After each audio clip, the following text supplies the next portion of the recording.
नमस्कार, मेरो लगानी शेयर गफमा स्वागत छ। म सुधा देवकोटा। आज बिहीबारको बजार 30 अंक बढीले घटेर बन्द भएको छ भने 4 अर्ब बढीको शेयर खरिद बिक्री भएको छ। बजारमा एकाएक सप्लाई बढेको छ। यो सप्लाई कसरी आयो र किन आयो भन्ने कुरामा चाहिँ लगानीकर्ताहरू अनभिज्ञ रहेको देखिन्छ। आजको बजारको अवस्था के छ र कस्तो छ त, कुन समूह घट्यो कुन समूह बढ्यो भनेर जान्नका लागि अब लागौं मार्केट रिभ्यूतर्फ।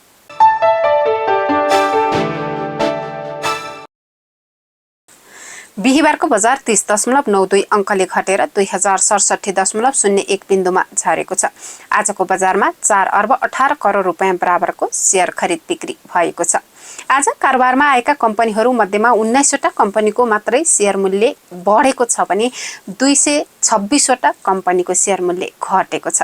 आज कारोबारमा आएका कम्पनीहरू मध्येमा हिमालयन री-इन्स्योरेन्स कम्पनीले आज पनि टप टर्नओभरमा पर्न सफल भएको छ। यस कम्पनीको आज 54 करोड रुपैयाँ बराबरको शेयर खरिद बिक्री भएर टप टर्नओभरमा पर्न सफल भएको हो भने दोस्रोमा न्यादी ग्रुप पावर कम्पनी परेको छ। न्यादी ग्रुप पावर कम्पनीको 14 करोड 91 लाख रुपैयाँ बराबरको शेयर खरिद बिक्री भएर दोस्रो स्थानमा पर्न सफल भएको छ। आजको बजारमा समाज लोकवित्त वित्तीय संस्थाको शेयर सर्वाधिक 6.10% बढेर बन्द भएको छ भने रवा इनर्जी डेभलपमेन्ट कम्पनीको शेयर 3.83% बढेर बन्द भएको छ।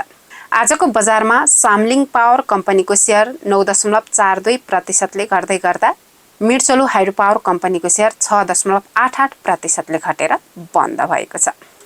आज कारोबारमा आएका 13 वटा उपसमूह मध्ये वित्त उपसमूह सामान्य अंकले सुधार भएको देखिन्छ। यस उपसमूहको आज 0.21% सकारात्मक भएर बन्द भएको छ भने घट्ने मध्येमा आजको बजारमा हाइड्रो पावर उपसमूहको परिसूचक सर्वाधिक घटेको देखिन्छ। यस उपसमूहको परिसूचक 2.35% घटेर बन्द भएको छ नि अन्य उपसमूहको परिसूचक 2% भन्दा धेरैले घटेर बन्द भएको छ।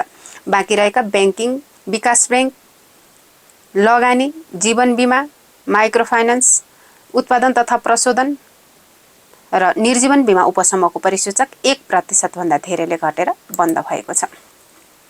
आज कारोबार भएको आधारमा हेर्दा आजको बजार पुँजीकरण 32 खर्ब 48 अर्ब 39 करोड रुपैयाँ कायम भएको छ। अब कुनै पनि स्टक किन्न र बेच्न कसैको हवाला पछाडि लाग्नु पर्दैन, न त मार्केट एनालाइसिसमा धेरै समय नै खर्चिनु पर्छ। किनभने मेरो लगानी टेक्निकल न्यूजलेटरको अपार सफलतापछि अब हामीले लिएर आएका छौं एआई असिस्टेड टेक्निकल चार्ट्स। 15 वर्षभन्दा बढी अनुभव भएका प्राविधिक विश्लेषकहरूद्वारा परीक्षण गरी प्रमाणित गरिएको यो टेक्निकल चार्टले तपाईलाई कुनै पनि स्टक, सेक्टर र नेप्सेको निष्पक्ष विश्लेषण प्रदान गर्छ र शेयर बजारको लेटेस्ट डाटाहरूलाई दिनहुँ एनालाइसिस गरी शेयर किन्ने, बेच्ने वा होल्ड गर्ने अवस्थाको बारेमा विस्तृत जानकारी टेक्निकल एनालाइसिसको पर्सपेक्टिभबाट दिन्छ। अब पूर्ण रूपमा अनबायस्ड टेक्निकल एनालाइसिसलाई आफ्नो इन्भेस्टमेन्ट डिसिजनमा प्रयोग गर्नुहोस्। मेरो लगानी, ट्रेडिङ मेड सिम्पल।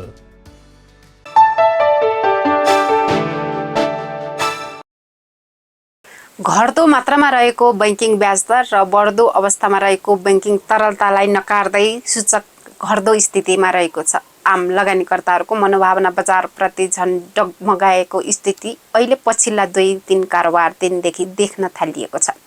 बजारमा सानो सानो नाफा हुनासाथ लगानीकर्ताहरू नाफा सुरक्षित गर्नतर्फ लाग्दाखेरि बजारले जुन किसिमसित गति समाउनु पर्ने हो त्यो अनुसार गति समाउन नसकेको केही लगानीकर्ताहरूको बुझाइ छ भने केही लगानीकर्ताहरू नीतिगत रूपमा बजारका लागि बाधाहरू उत्पन्न भएका कारणले गर्दा बजारले जुन गति समाउनु पर्ने हो त्यो गति समाउन नसकेको बुझाइ राखिरहेको अवस्था छ। नजिकिँदै गरेको दोस्रो त्रैमासिक मौद्रिक नीतिको समीक्षाको प्रखाइमा केही लगानीकर्ताहरू बस्दाखेरि पनि अहिलेको सूचकलाई चाहिँ दबाव परेको हो कि भन्ने केही लगानीकर्ताहरूको आकलन रहेको छ। यो त थियो आजको मार्केट रिभ्यू। आजको यस कार्यक्रममा हामीले शेयर गफ क्विजका लागि सोधिएको प्रश्नको सही जवाफ दिने एकजना सहभागीको नाम सार्वजनिक गर्नेछौँ। हाम्रा यस कार्यक्रमका अतिथिको हातबाट हामीले उक्त नाम सार्वजनिक गर्नेछौँ।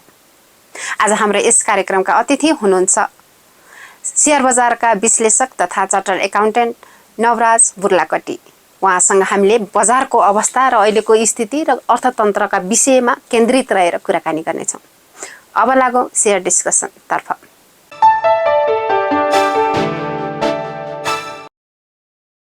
सरलाई स्वागत छ सर। हस्, थ्याङ्क यू। सर, अहिले बजारले डिमान्ड गरे अनुसार बजारको अवस्था हेर्दाखेरि ब्याज दर घट्दो अवस्थामा छ हैन?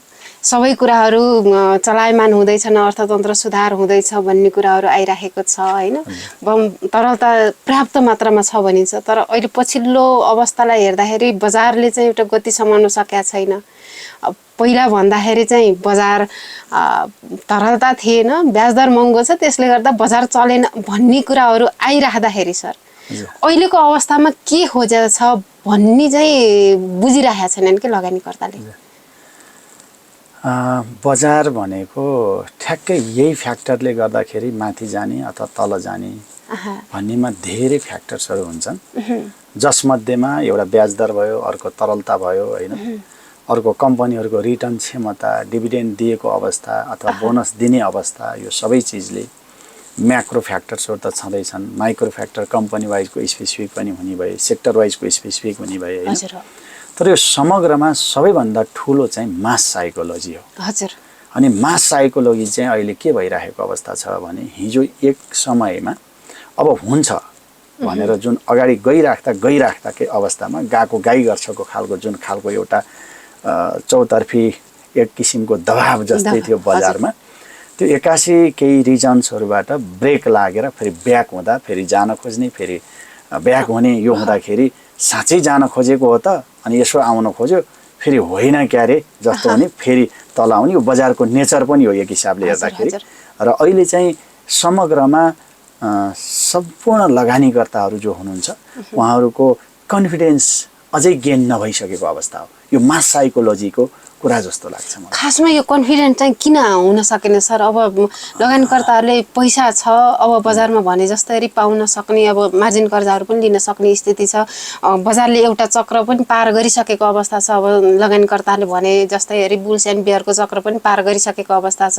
अब बिस्तारै बिस्तारै सबै कुरा वातावरण बन्दै गर्दाखेरि मात्रै बाँकी चाहिँ आत्मविश्वासमा किन अडियो सर? अब यसमा पनि अझै केही फ्याक्टर्सहरू इम्प्रुभ हुन बाँकी देखिने चाहिँ मेरो व्यक्तिगत धारणा हो।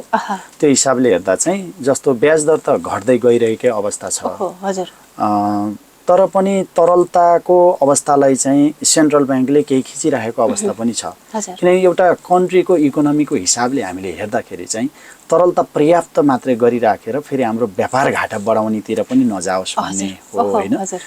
सेन्ट्रल ब्याङ्कले हेर्दाखेरि त सबै कुराहरूलाई पनि विचार गरेर हेर्नु पर्यो, त्यो लिक्विडिटीको कुन अवस्था राख्ने, के गर्ने भनेर।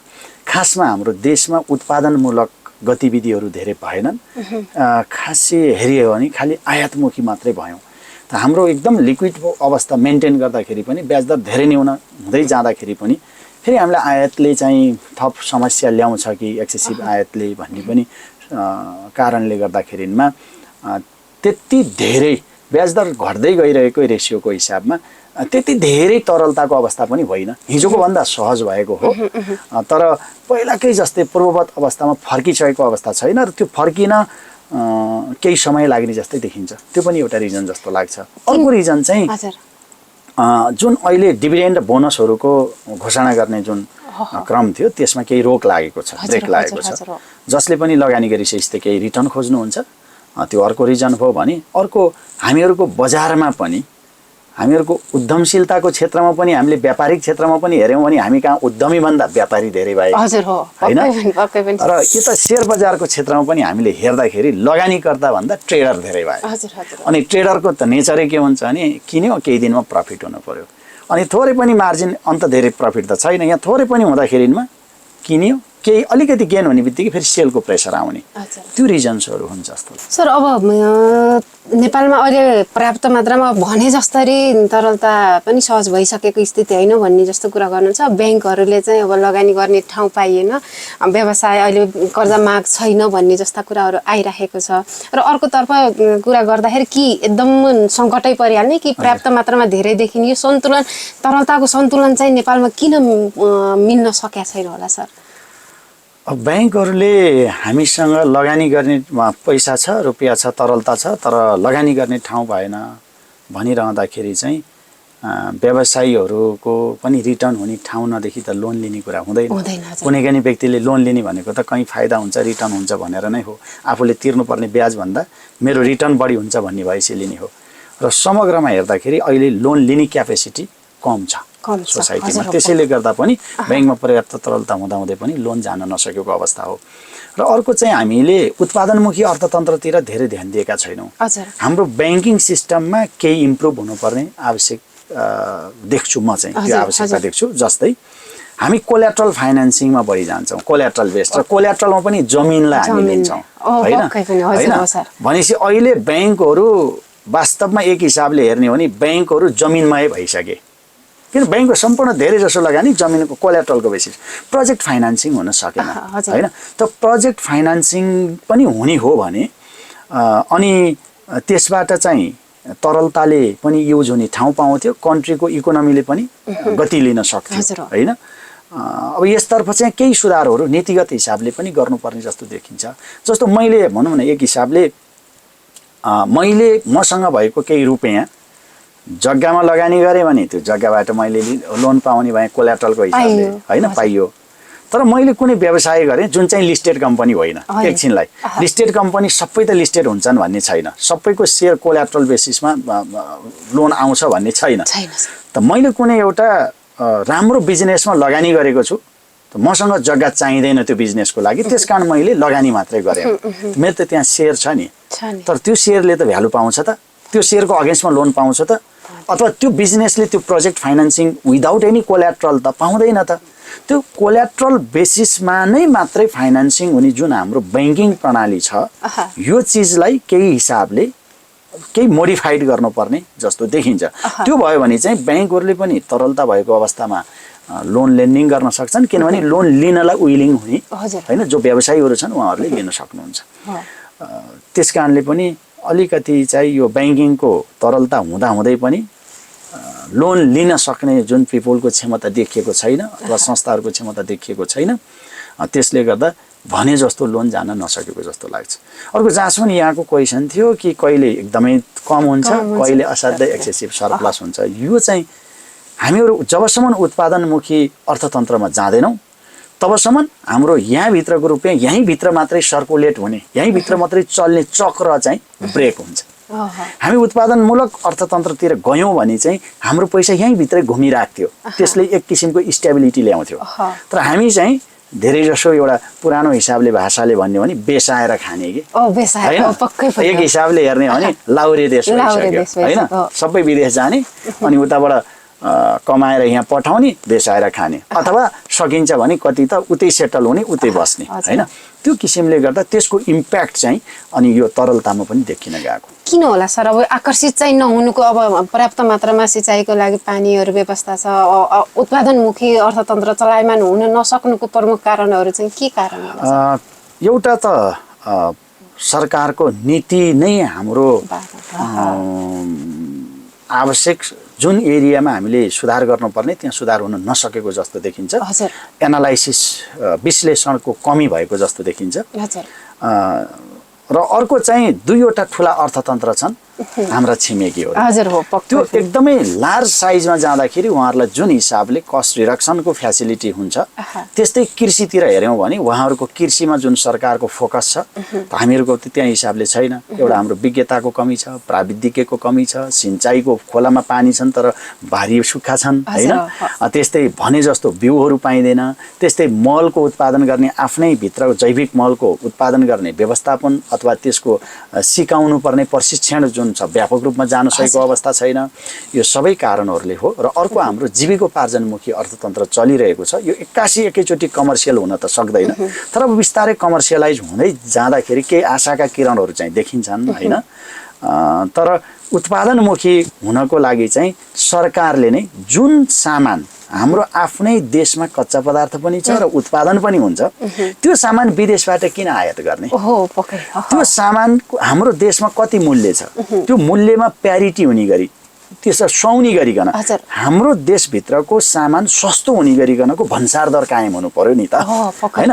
एन्टी डम्पिङ ड्युटी लगाउने हो कि अथवा कहिलेकाहीँ चाहिँ त्यो आयातमा नै त्यो सामान चाहिँ हाम्रो देशमा पर्याप्त भएको हुनाले आयात गर्न नपर्ने खालको त्यस्तो हिसाबले नीति लिएर जानुपर्ने हो कि होइन। अब हामीले एकदमै नोमिनल रेटमा आयात गर्न दिन्छौँ भन्सार रेटमा, कतिपय वस्तुमा त कस्तो पनि देखिन्छ भने कच्चा पदार्थको आयात दरमा लाग्ने जुन भन्सार दर छ त्योभन्दा तयारी वस्तुमा लाग्ने भन्सार दर कम भइदिएको अवस्था छ। त्यसले गर्दा यहाँको उद्यमीहरूले कम्पिटिसन गर्न सक्नुहुन्न। अनि कन्ज्युमरले त स्वाभाविक हो, मलाई कुन सस्तो पर्छ त्यो किनेर खान्छु, उस्तै क्वालिटीमा छ भने होइन। त्यो हिसाबले हेर्दाखेरि हाम्रो अर्थतन्त्रलाई उत्पादनमुखी बनाउन नसकिएको।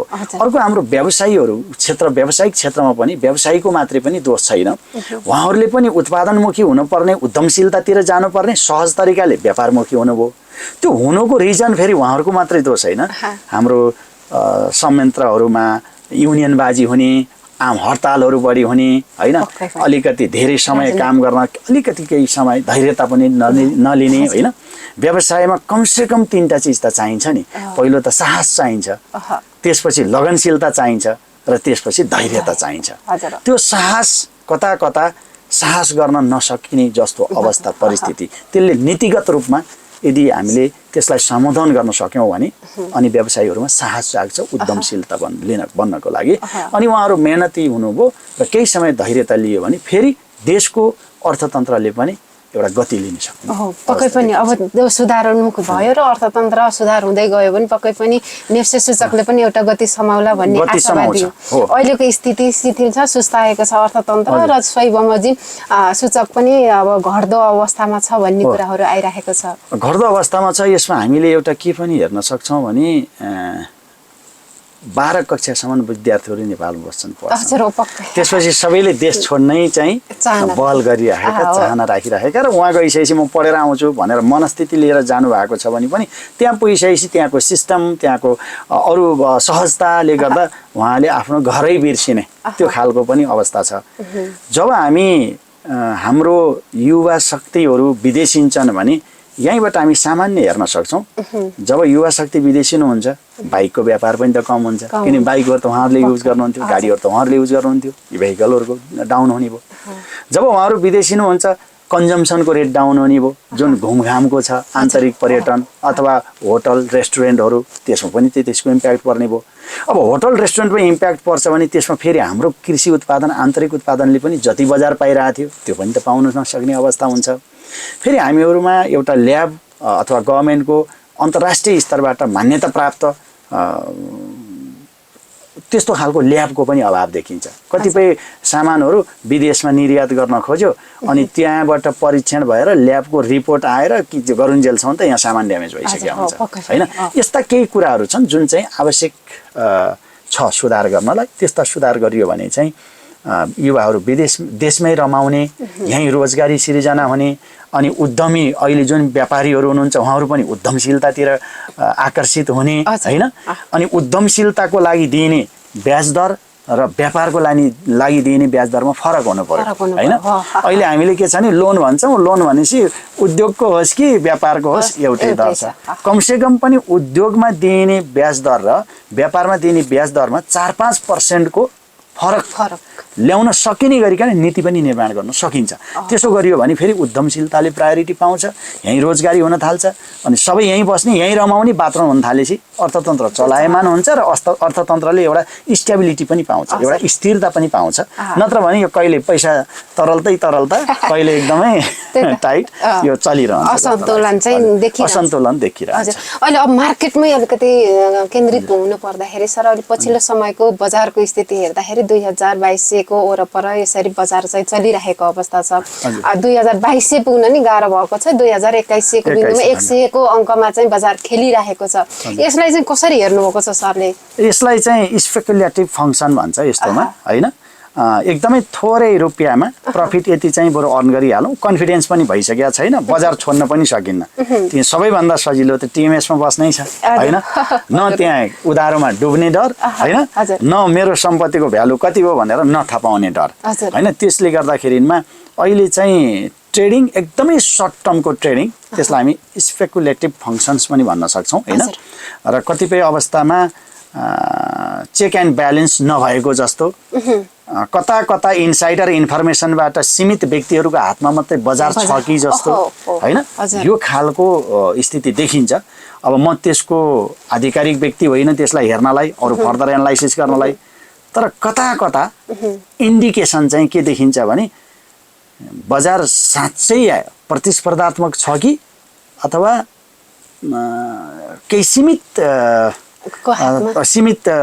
चेक एन्ड ब्यालेन्स नहुँदाखेरि अथवा त्यसको प्रपर निगरानी नहुँदाखेरिमा सीमित व्यक्तिहरूको वरिपरि मात्रै घुमेको छ त, त्यो चाहिँ एउटा प्रश्न, राम्रै प्रश्न चाहिँ देखिन्छ। बजारको कतिपय कम्पनीहरूको सेयरको प्राइस, होइन, अनि कतिपय न्युजमा आउने, यहाँहरूले नै न्युज दिनुहुन्छ कि यो कम्पनीमा यसको लगाइन्छ, उसको छ, त्यो हिसाबले यसलाई अहिलेको हिसाबले हेर्दा त्यसकारण ट्रेडर हाबी भएको अवस्था हो, इन्भेस्टर भन्दा पनि ट्रेडर हाबी भएको अवस्था के हो त सर? अब अलिकति इन्भेस्टर सक्रिय भयो भने बजार स्थायित्वतिर हुन्छ भन्ने जस्तो कुराहरू पनि सुन्न पाइन्छ। अहिलेको बजारमा चाहिँ ट्रेडर नै हाबी भएको देखिन्छ, त्यसैले गर्दाखेरि स्थायित्व नभएको हो त बजारका लागि? अरू पनि वातावरणहरू छन् बिग्रिएका कतिपय कुराहरू। मेन त मास साइकोलोजी नै हो।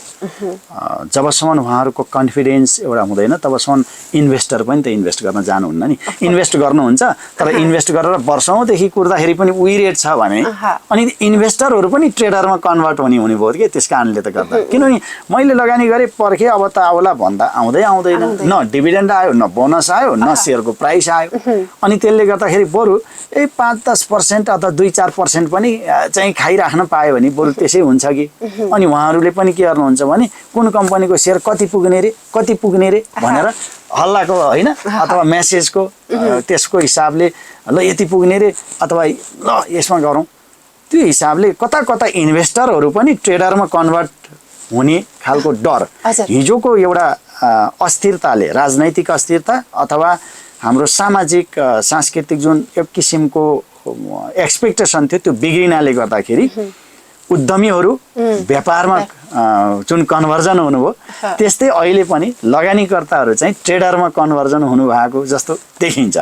र यो चिजले गति लिनलाई फेरि उद्यमशीलतातिर व्यवसायीहरू जानलाई र लगानीकर्ता बन्नको लागि जो अहिले सेयर बजारमा हुनुहुन्छ उहाँहरू लगानीकर्ता बन्नको लागि चाहिँ केही समय लाग्न सक्छ। अझै पक्कै पनि सर अहिले यहाँ हेर्दाखेरि अब ट्रेडर हाबी भयो भन्ने कुराहरू आइराखेको छ। अब नेटवर्थ एकदम कमजोर देखिएका कम्पनीहरूको प्राय बजार मूल्य हेर्दाखेरि चाहिँ उच्च देखिन्छ, जुन नेटवर्थको हाराहारीमा बजार मूल्य भएका कम्पनीहरूतर्फ चाहिँ लगानीकर्ताहरू आकर्षित भएको देखिँदैन।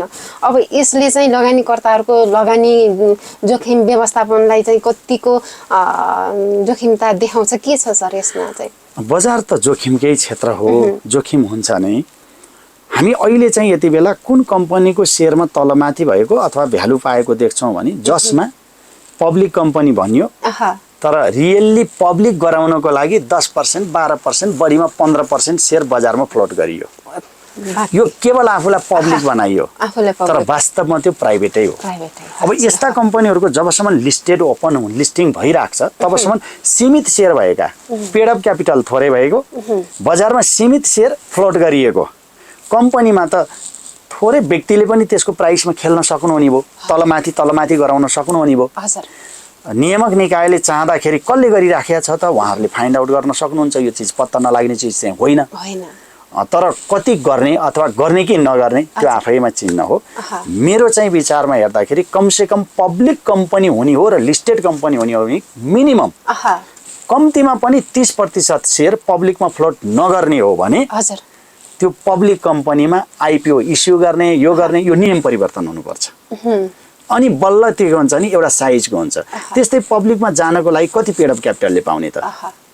10 करोडले पाउने, 5 करोडले पाउने, 20 करोडले पाउने अथवा 1 अर्बले पाउने अथवा 5 अर्ब भए मात्रै पाउने, यस्तो खालको केही थ्रेसहोल्डहरू हुनुपर्छ। अनि बल्ल एक किसिमको प्रतिस्पर्धा हुन पाउँछ, होइन? अहिले हामीले हेऱ्यौँ भने ब्याङ्किङमा धेरै समयदेखि शिथिलता आएको देखिन्छ। किन त भन्दा ब्याङ्कको नम्बर अफ सेयर धेरै भयो भनेर त्यसमा कसैले चलखेल गर्न सक्ने खालको अवस्था रहेन। अनि कहाँ चाहिँ बढी छ त भन्दा जुन कुनै सेक्टरमा पनि हामीले हेऱ्यौँ भने जसको सेयर क्यापिटल कम छ अथवा जसको सेयर क्यापिटल पब्लिकमा चाहिँ थोरै फ्लोट गरिएको छ त्यसमा चाहिँ अनरिजनेबल्ली प्राइस भएको हामीले देख्छौँ। यो भनेको चलखेल नै हो र यो चलखेल बजारमा ट्रेडरले मात्रै होइन, नीतिगत रूपमा त्यो नीति निर्माताको लेभलमा, नीति निर्माण गर्ने लेभलमा बस्नेहरूको पनि चलखेल हो। प्रमाणको कुराहरू केही चाहिँदैन। 10% सेयर किन पब्लिकमा दिएर पुरै कम्पनी पब्लिक बनाएर लिस्टेड बनाउने त होइन? मेरो व्यक्तिगत राय प्लस म जुन विषयमा म दखलता राख्छु त्यो हिसाबले हेर्दा चाहिँ यो एक किसिमको नीतिगत भ्रष्टाचार जस्तै हो। सर अब यहाँ आरोप पनि छ, अब कतिपय अवस्थामा अब कमजोर कम्पनी चल्न सकिन्जेसन चाहिँ प्राइभेटमा चल्न छोडिसके पछाडि पब्लिक बनाएर अनि केही सीमित सेयर बजारमा सर्वसाधारणलाई बेचेर अनि फेरि अब त्यसरी बाहिर निस्किनको लागि एउटा चलाखी गर्दैछन् व्यवसायहरू भन्ने जस्ता कुराहरू पनि आरोपहरू छन् यसमा हैन? अब आरोप होइन, सत्यता नै देखिन्छ। अहिले पछिल्लो समयको गतिविधि केही समय त हो देखिन्छ नि हैन, हामी हेर्न सक्छौँ त्यसमा धेरै कुराहरू। यसमा व्यक्ति धनी भएर कहिल्यै पनि देश बन्दैन। देश धनी हुनुपर्छ अनि समग्र राष्ट्र त्यसपछि बन्ने हो। सबैले सहजता त्यसपछि महसुस गर्नुहुन्छ। जङ्गलको बाघबाट हामीले केही सिक्नुपर्छ जस्तो लाग्छ। जङ्गलमा बाघले जब आफूलाई चाहिने शिकार खाएर अगाउँछ उसले शिकार गर्दैन। डम्मरुको लागि शिकार गरेर राख्न कहिल्यै पनि उसले सोच्दैन। उसको आफ्नो डम्मरुलाई शिकार गर्न सिकाउँछ तर शिकार थुप्र्याएर राख्दैन। तर हामीहरूमा चाहिँ कता कता त्यो देशको परिस्थितिले पनि हुनसक्छ, हामीहरूको लको व्यवस्था, कानुनी व्यवस्थाले पनि हुनसक्छ, हामी देख्दै नदेखेका सन्ततिका लागि पैसा थुपार्न थाल्छौँ हैन? हामीले बाघले जस्तो पनि सोचेनौँ कि आफूलाई पुग्ने भइसकेपछि किन धेरै त्यस्तो थुपार्नु। हामीले त हाम्रा सन्ततिहरूलाई कसरी राम्रो बनाउने, कसरी अनुशासित बनाउने र कसरी कसैलाई नबिजाउने भइकन माउरीले विभिन्न फुलबाट मह बटोलेर रस बटोलेर मह बनाएको जस्तो कसैलाई पनि पीडा नदिकन कसरी हामी मिठो मह उत्पादन गर्ने त्यस्तो सिकाउनु पर्नेमा हामीले लोभ मात्रै सिकाएका छौँ जस्तो लाग्छ। र यसले समाजलाई अव्यवस्थित, असुरक्षित अनि देशबाट विदेशमा पलायन हुने यस्तो खालको वातावरण सिर्जना भएको। त्यसकारणले हामीले हाम्रो देशलाई समग्रमा कसरी विकसित गर्न सक्छौँ आफ्नो आफ्नो ठाउँबाट त्यो योगदान दिन सक्नुपर्छ। लोभ त्याग्नुपर्छ। सर्वजन हिताय सर्वजन सुखायको नीति हामी सबैले, जनताले पनि अवलम्बन गर्नुपर्छ। नीति निर्माता जो बस्नु भएको छ उहाँहरूले पनि यो चिजलाई, यसलाई अलिकति गहिरिएर अध्ययन गरेर विश्लेषण गरेर के गर्दा चाहिँ देशलाई ठिक हुन्छ, कुनै व्यक्ति, कुनै वर्ग अथवा कुनै क्षेत्र मात्रै होइन, समग्र देशको अर्थतन्त्रलाई सुधार गर्नको लागि सबैले यसरी सोच्नुपर्छ भन्ने लाग्छ। पक्कै पनि सर। अब मैले अन्तिम प्रश्नमा गएँ सर। सर यो अहिले पछिल्लो समय अलिकति आरोप पनि छ, बजारमा सप्लाई धेरै भयो, त्यसले गर्दाखेरि बजार एउटा बन्न सकेन, माग र होइन त्यो किसिम आपूर्ति जुन किसिमसित सन्तुलनमा आउन सकेन, त्यसले गर्दाखेरि बजारको गति लिन सकिरहेको छैन भन्ने जस्ता कुराहरू आएको छ। अब विगतलाई हेर्ने हो भने पनि अहिले बजारलाई नपुग्ने तरलता होइन, अहिले तरलता पर्याप्त मात्रामा छ, तथापि बजारले एउटा गति समाउन सकेन भन्ने जस्ता कुराहरू पनि छन्। पहिलाको बुललाई नै हेर्दाखेरि हामीले पर्याप्त मात्रामा लगानी गर्न सक्ने बैंक तथा वित्तीय संस्थाहरूलाई खुल्ला छोडिएको थियो बजारमा लगानी गर्नको लागि। यसपालिको अवस्थामा अलिकति केही हदसम्म चाहिँ बन्देज गराइएको छ। लगानीको लागि त उसले त दिएको छ तर ट्रेडिङको लागि चाहिँ दिएको छैन। अब यसले गर्दाखेरि पनि सप्लाई अनुसार चाहिँ बजारमा माग बढाउन सकिएको छैन, त्यसैले नै बाधक भयो। र अर्कोतर्फ सीमाका कारणले पनि बजारमा पैसा आउनुपर्ने जति थियो त्यो सीमाले पनि रोकेको छ भन्ने जस्ता कुराहरू भएको कारणले बजारको विकास हुन सकेन भन्ने आरोपहरू छन्। यी कुराहरू अलिकति के छ सर? अब देख्दाखेरि सबै कुरा फिट एन्ड फाइन छ तर भित्र चाहिँ समस्या, यस्ता कुराले चाहिँ बजारलाई समस्या पारो भन्ने कुराहरू छ। हजुरले चाहिँ के सोच्नु भएको छ यसको? बजारलाई समस्या पार्ने लगानीकर्ताहरूमा जुन किसिमको एउटा विश्वसनीयता आउनुपर्ने हो बजारप्रति, त्यो आउन नसक्नुको कारणमा पनि हाम्रो बजारमा चलखेल भइराखेका छन् र यो रोकिनेवाला छैन। किनभने नीतिगत हिसाबमा सुधार हुने जस्तो केही न्युज आएको छैन, केही कानुनहरू प्रोभिजन्सहरू चेन्ज भएका छैनन्। त्यसैले गर्दा पनि भन्ने जुन छ, त्यसैले गर्दा उहाँहरूको कन्फिडेन्स गेन हुन सकेको छैन, बजारप्रति सकारात्मक सोच आउन सकेको छैन।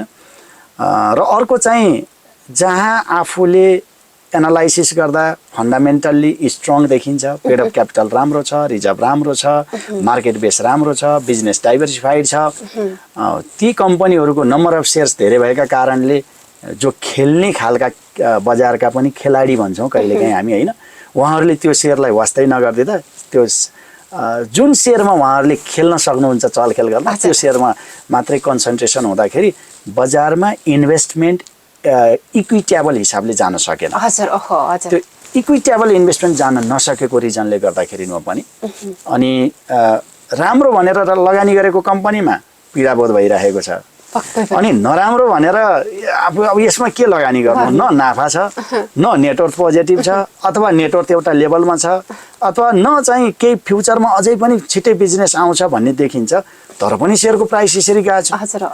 अनि त्यसले गर्दाखेरि बजारमा सहज जुन देखिनुपर्ने वातावरण हो, जे हामीले एक्सपेक्ट गर्छौँ त्यो पाइरहेको अवस्था छैन र यो कन्टिन्यू हुन्जेलसम्म इन्भेस्टरको कन्फिडेन्स पनि बिल्डअप हुँदैन। त्यसैले गर्दा एक हिसाबले हेर्दा यसले केही समय लिन सक्छ, केही समय लाग्न सक्छ।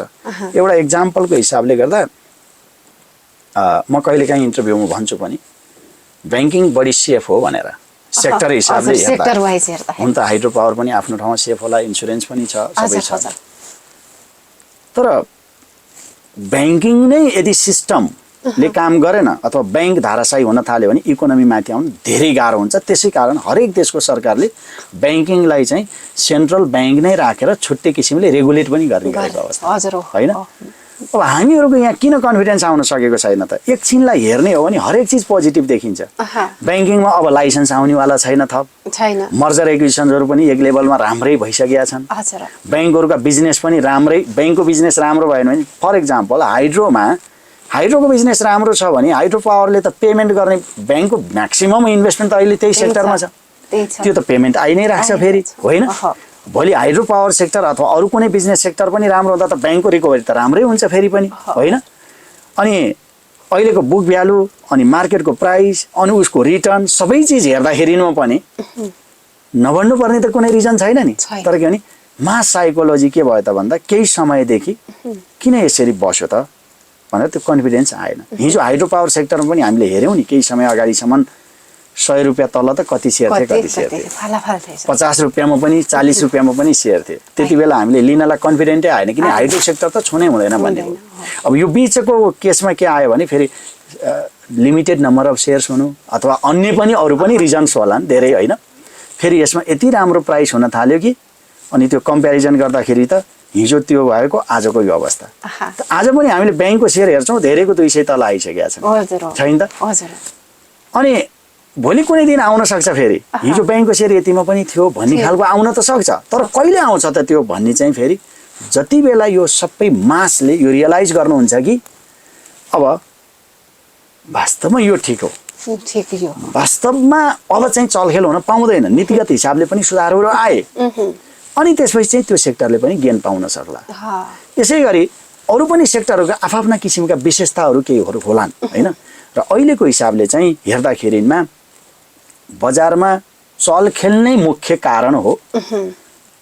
नियामक निकायहरूले 10% पनि सेयर इस्यु गर्दाखेरि आइपिओ दिन सक्ने कानुनी व्यवस्था हुनु र सीमित सेयरहरूमा खेलेर माथि पुर्याएर फेरि अरूलाई हामी कहिलेकाहीँ सुन्छौँ नि भाषा टोपी लगाइदिने भनेर, होइन? त्यो गर्न सकिने, तर धेरै नम्बर अफ सेयर भएको ठाउँमा चाहिँ त्यो गर्न नसकिने भयो नि, त्यो भएर ब्याङ्किङले प्रायोरिटी नपाए जस्तो हो, होइन? यो सबै अब एउटा सेक्टर हिसाबले अथवा अर्को सेक्टरको हिसाबले हेर्दा यो छोटो समयमा सबै चिज समेट्न त नसकिएला, तर अहिले चाहिँ ट्रेडर हाबी भएको, स्पेकुलेटिभ फङ्सन्स भएको, नीतिगत रूपमा पनि सीमित सेयर्स पब्लिकमा जारी गर्न दिएर त्यसलाई लिस्टेड कम्पनी मानिएको र एक हिसाबले कानुनले नै दिएपछि त्यसलाई गैर कानुनी भन्न मिल्दैन तर कानुनले दिइने व्यवस्था जहिले पनि न्यायोचित हुन्छ भन्ने चाहिँ छैन हैन कानुन संगत हुनु र न्याय संगत हुनु फरक कुरा हुन् हजुर जब कानुनी व्यवस्थाहरू न्याय संगत नभएको आभास सबैलाई हुन्छ तब कानुनहरूमा आवश्यक संशोधन पनि हुँदै जान्छन् हजुर त्यसकारण आजको आवश्यकता चाहिँ समग्र देशलाई उत्पादनमुखी बनाउन बजारलाई वास्तवमा बजार राम्रो छ भन्ने बनाउन र हामीहरूको जुन अर्थतन्त्रमा एक किसिमको इनस्टेबिलिटी जुन देखिएको छ त्यसलाई स्टेबल बनाउन पनि आजको आवश्यकता न्यायसङ्गत नभएका कानुनी व्यवस्थाहरूमा परिमार्जन गरिनु यो चाहिँ आजको आवश्यकता हो हजुर सर हामी मेरो लगानीको सेयर गफ क्विजमा चाहिँ नाम सार्वजनिक गर्ने समयको मा आइपुगेका छौँ सर तपाईँले एउटा नाम यहाँबाट झिकेर सहयोग गरिदिनु है एकदमै इन्डिपेन्डेन्ट भइदियोस् है ल म आँखै चिम्लेर एउटा मात्रै निकाल्ने हो एउटा मात्रै हैन मैले निकाले मैले आँखा नखैले दिएँ ल लिनुस् नेप्से परिसूचक कति अङ्कबाट सुरु भएको थियो यसको सही जवाफ चाहिँ 100 अङ्कबाट सुरु भएको थियो यसको सही जवाफ दिने सुरज गिरी लेजी बाबु भन्नुभएको छ तपाईँले जित्नु भएको छ मेरो लगानीको डाटा प्रडक्ट जित्नु भएको छ यसको लागि मेरो लगानीमा सम्पर्क गर्न सक्नुहुनेछ सर हामीलाई समय दिनुभयो त्यसको लागि धन्यवाद थ्याङ्क यू